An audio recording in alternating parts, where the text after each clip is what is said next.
Colin here with Local Enterprise Broadcasting. I want to tell you something right now why I think Yamaha has some of the best engineers and definitely makes, hands down, some of the best motorcycles on the planet. I'd like to draw your attention here to this masterful piece of engineering, the 5-valve dual overhead cam cylinder head that you saw from Yamaha on their race 4-strokes from this one's from 2000 to 2002. Its predecessor was from 1998 1998 to 99, or correction, 97 to 99. Sorry about that.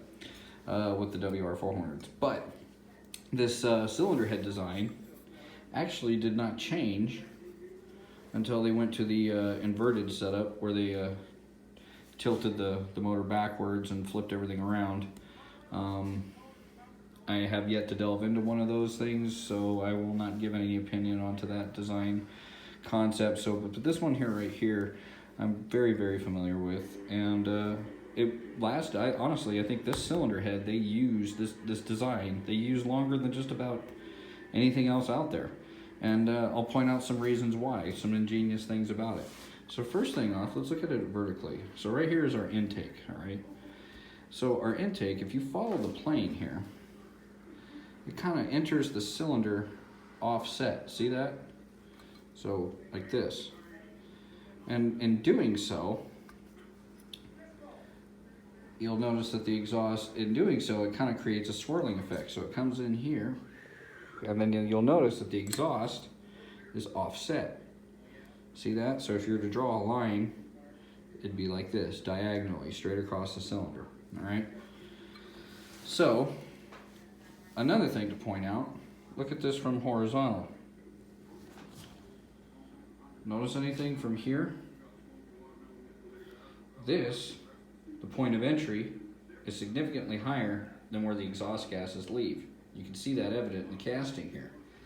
So even though this is level here, well, we'll just presume it is, the air and fuel comes in here, swirls around here, and then exits out this way.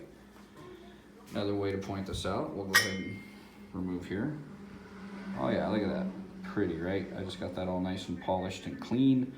I will be hitting it with a little bit finer grit, wet dry sandpaper, to remove some of that lines you see in there, because the name of the game is getting carbon away from this shit.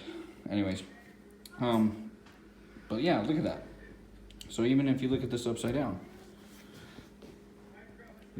so air comes in here and exits over here. So just by nature, in a cylinder, it's going to come in, swirl, and come out. Now, why is that an important, ingenious function of engineering? Because it is utilizing some very well-known and advantageous parts of physics, especially when it comes to the Venturi effect and Coriolis force and Bernoulli's principle. Those three things you can see evident right here, just this cylinder head design.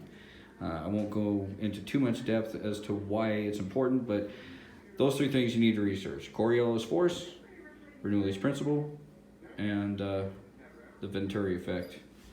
So, yeah, Bernoulli's principle. That's pretty much the primary. That and Coriolis. Those two are here. No, I guess Newton. I guess you could throw it in there. But really, this is the whole thing.